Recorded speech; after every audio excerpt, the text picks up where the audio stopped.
Kristen Oakes White. Thank you for joining us for This Week in Louisiana Agriculture, the only TV show bringing Louisiana farmers and consumers together every week. On our last show, we brought you the Unconventional Convention. The Louisiana Farm Bureau held its 98th annual convention mostly online with one in-person meeting of the new board of directors in Alexandria rather than the usual good times in New Orleans. Normally, there's a lot of song and dance to convention. Literally, youth talent contest as well as the Queen's contest brings a degree of pageantry to the normal business.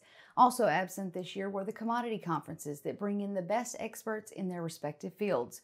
One thing that has happened, though, is the Young Farmer and Rancher Awards. Each year, the state's top young farmer and young farm woman are decided, as well as the Excellence in Agriculture Award.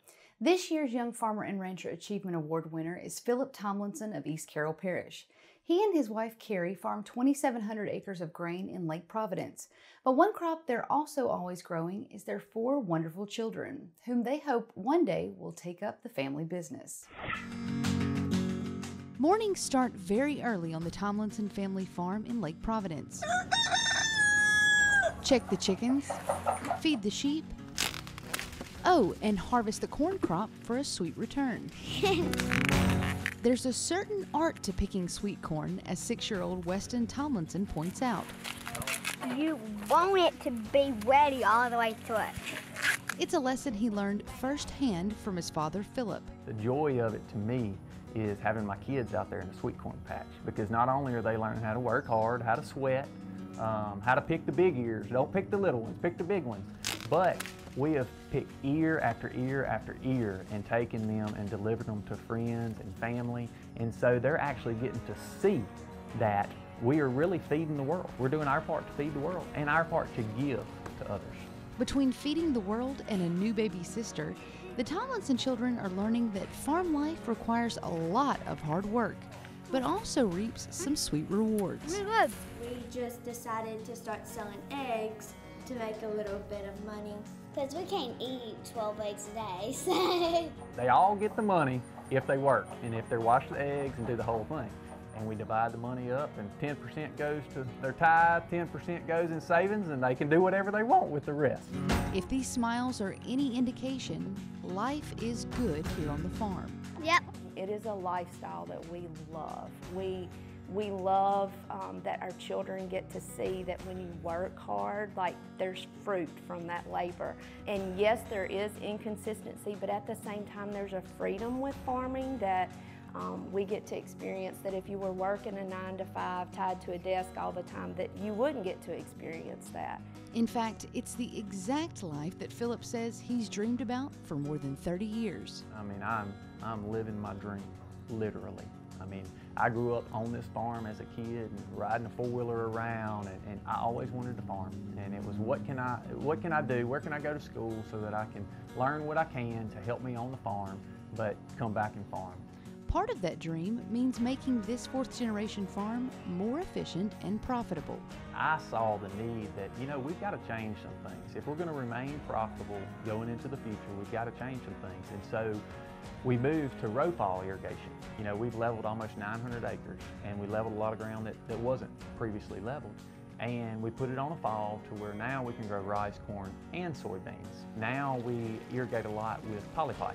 In farming, it's all about getting water on your crop, but getting it off is just as important or more important.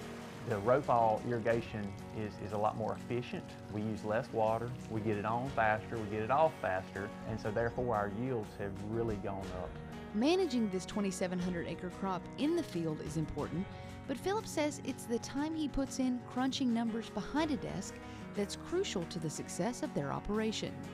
Spreadsheets tracking everything from chemical costs to forward contracting crops, all our budgets, how much diesel we used last year, and all these things. It's not only to prepare a budget, but it's also to look back and say, all right, well, how did we perform last year? Where can we improve?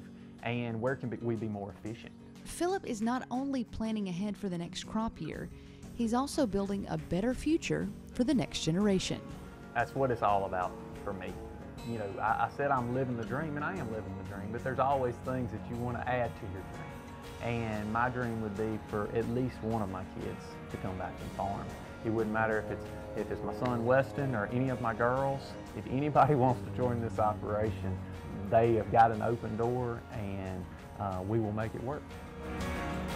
As winners of the 2020 Louisiana Young Farmer and Rancher Achievement Award, the Tomlinsons receive a $35,000 cash award from the Southern Farm Bureau Casualty Insurance Company, along with several other prizes. They will also represent Louisiana in the National Young Farmers and Ranchers Achievement Award competition at the American Farm Bureau Convention in San Diego in January of 2021.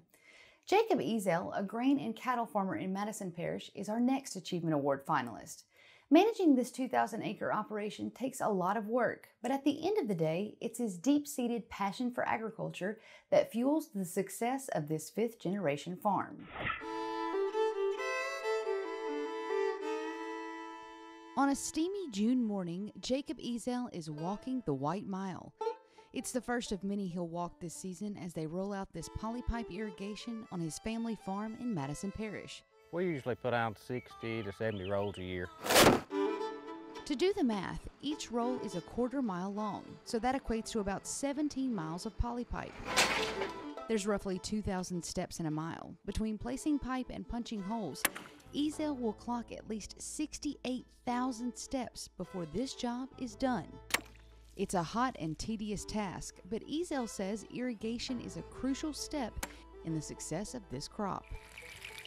Polypipe is what allows us to have a crop on a dry, hot year. Used to use galvanized pipe, 30-foot joints at a time, put them together, or PVC. Had gates on it, you had to individually turn the gates on. Polypipe made it a whole lot simpler, easier.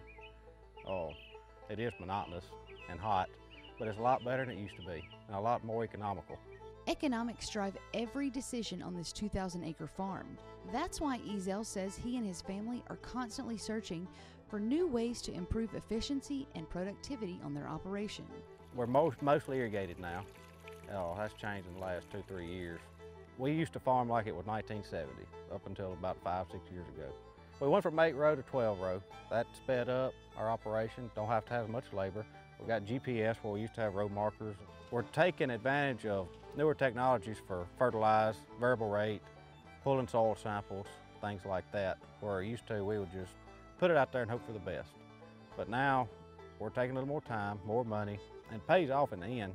But progress doesn't stop at the turn row. He's also working in the pasture to grow a better herd of beef cattle. We're not running so much of a commercial cow as to a more purebred F1 calves. We are thinking more toward a consumer basis versus sale barn, trying to get geared up to maybe sell fed out beef. More day-to-day people like us, they want local fresh stuff.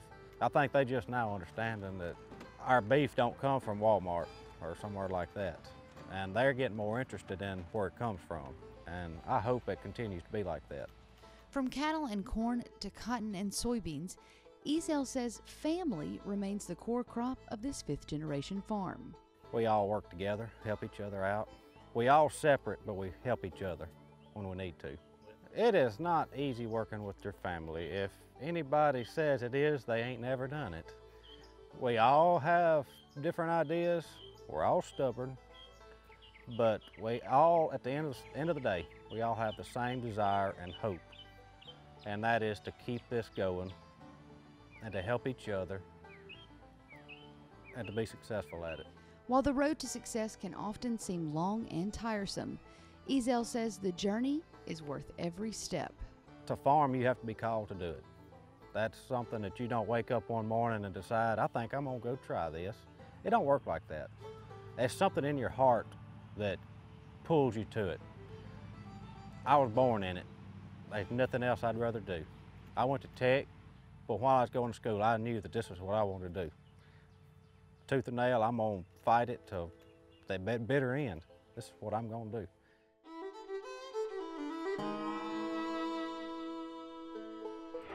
Finally, Brandon and Danielle Vale of Calcasieu Parish were also finalists this year. The couple farms 2,700 acres of rice and cattle on their farm just 20 miles north of the Gulf of Mexico. For the Vales, farming is a feast for the senses every day. Taking joy in the job even when it's at its most difficult.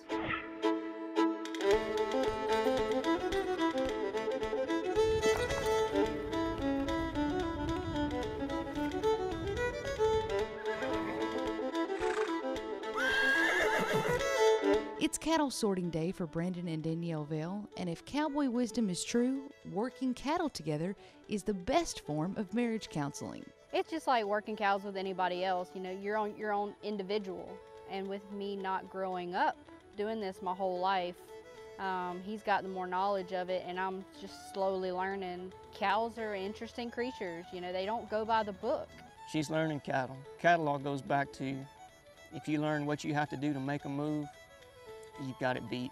So she's getting really good with that. Side by side, the Vales navigate the joys and the challenges of managing this 2,700-acre rice and cattle farm in Calcasieu Parish. If I need to run a tractor, I'm there to run a tractor. I can run a bush hog, clip a pasture, working cattle. I'm there.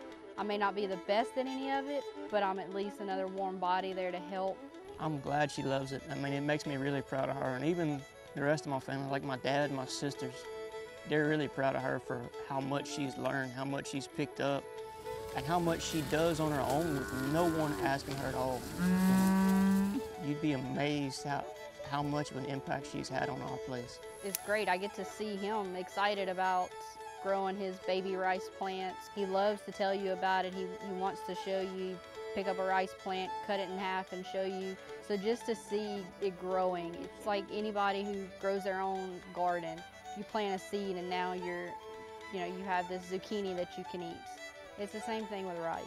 This farm lies 20 miles north of the Gulf of Mexico, where heavy soil and a coastal climate create a host of challenges for growing a variety of crops. My dad had told me whenever I started planting rice, he said, look, two things work, rice and cattle. When I was in college, that's one thing they preached to us, diversification. That's the key to farming success. Well, so I tried, like I said, everything I could think of that I thought would grow down here. I'd research it. If it looked like it might work, I would try it. But I'm back to rice and cattle. Diversification works a lot of other places. In my little corner of the state, rice and cattle work. I mean, rice can take a lot of water. Cattle can get up and move if there's a storm surge or you get a 10-inch rain and everything you have is under 3 foot of water. And it's a challenge every day out here. I mean, whether you're sticking with stuff you know like rice and cattle, it's still a challenge. I mean, take this farm right here, for instance.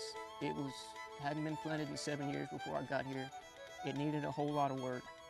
I spent a lot of time and money leisure leveling, building roads, clearing out old fence lines. It's a challenge, but I mean, at the end of the day, you can look and say, I did this. I took this is what I started from, and this is what I brought it to. Whether it's a crop you're putting in the ground or just fixing up a piece of ground. And I really, really enjoy that. Both Brandon and Danielle say the challenges are worth the rewards that come with life on the farm. You have to love it. You have to. I'll tell you, one of the oddest things, I love the smells. Whether it's fresh dirt or the way rice smells, or cutting rice or fresh cut hay, cows, it kind of charges you. Being that I've done it for so long, my family's done it for so long, I guess it's in my blood too, but I love it. Having faith that you know that you were put here for a purpose to do it, and you need to keep continue to do it. Because there's nobody behind you to replace you. So we know the struggle, that there's not a whole lot there. So knowing that somebody needs to feed the world.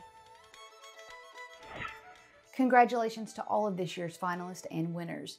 After meeting such an impressive group of young farmers, I can assure you that the future of Louisiana agriculture is in great hands. Still to come on TWILA, Jennifer Finley serves up a delicious dish featuring one of Louisiana's staple crops in this week's Field to Feast. Stay with us.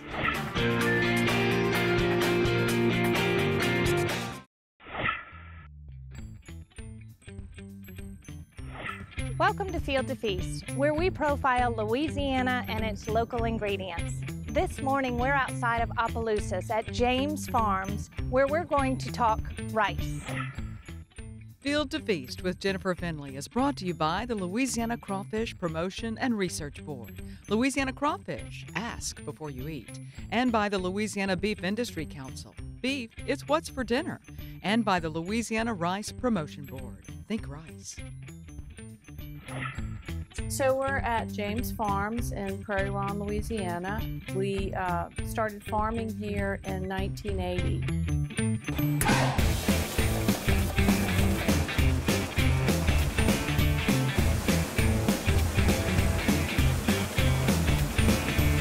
The concept originally was to just do crawfish, and then we started planting rice to feed the crawfish.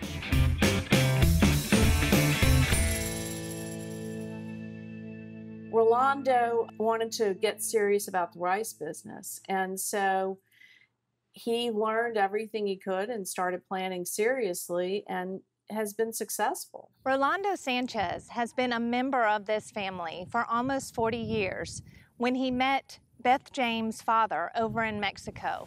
He then moved he and his family here outside of Opelousas to work the farm at Prairie Ron. He was instrumental in helping Beth to build the mill. The prices that we get farmers for the rice that comes out from the fields sometimes is really low. So we're trying to increase the price by milling it, and hopefully people will like it and buy our rice that we produce in this farm.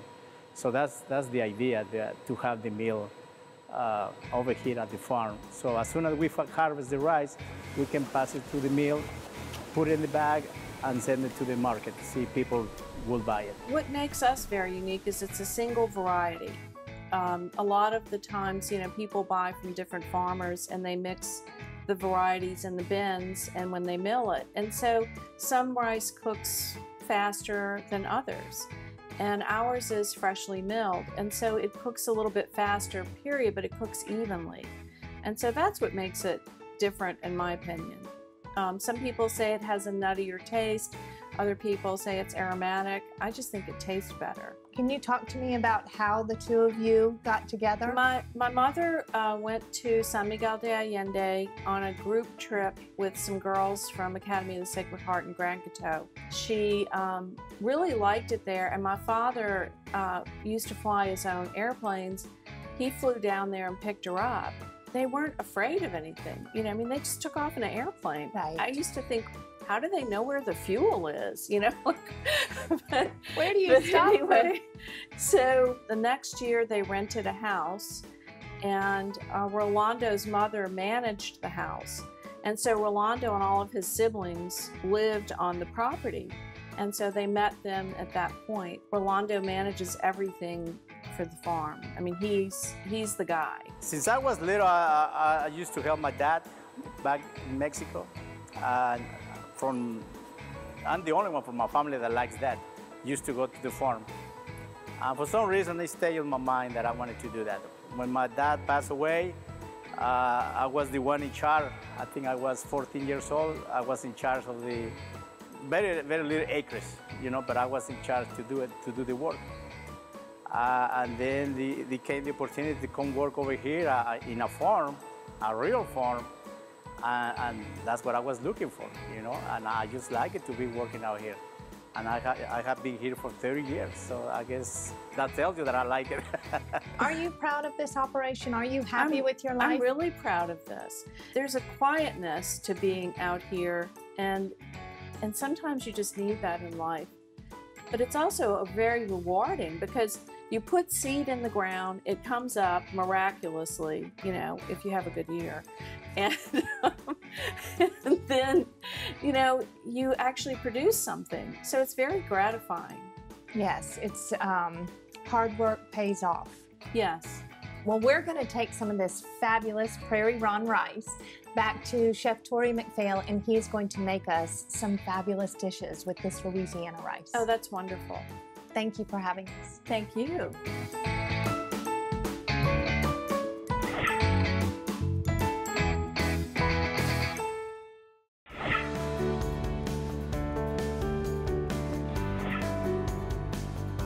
We're in New Orleans at Chef Tori McPhail's house, Chef Tori from Commander's Palace, and today we're going to be working with Louisiana rice. So what are we going to be cooking today, Chef?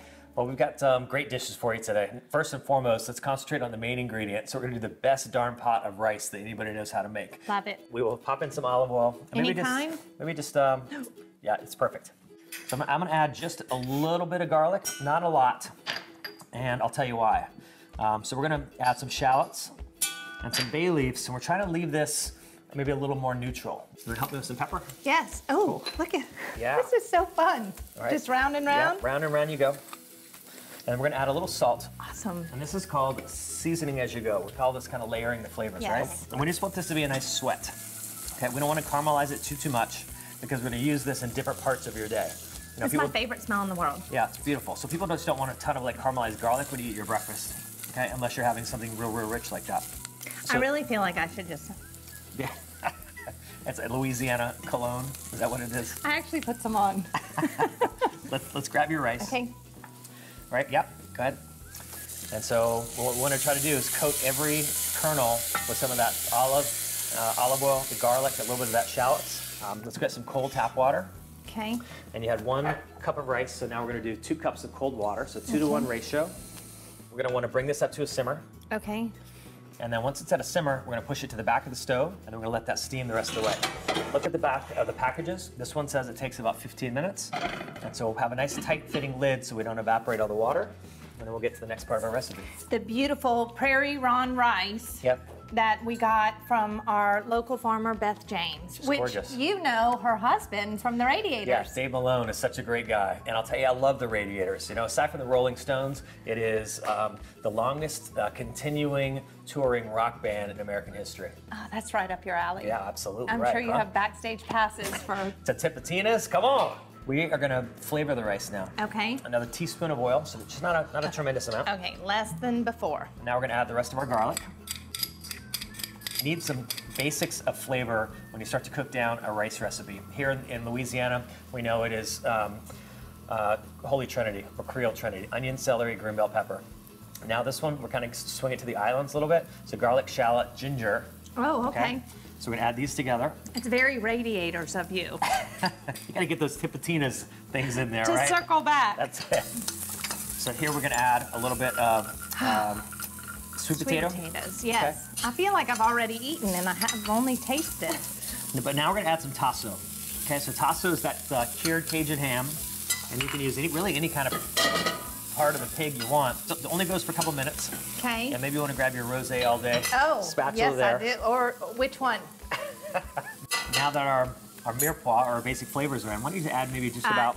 With or without the bay leaf, easy to take out. Yeah. For good luck. Yeah. I'll put them in there. I think that's good. I think people make a mistake when they have the rice on the stove and they don't have the shrimp ready and they don't have all the rest of the ingredients ready. Yes. Because at this point, it's a ticking time bomb and it starts to overcook. Right. So once we fold it together, after this, we're not going to touch it again. Okay. It's dynamite. Yeah. You get salt, you get spice, you get a little sweetness from the vegetables. It's 100% dynamite. It's great.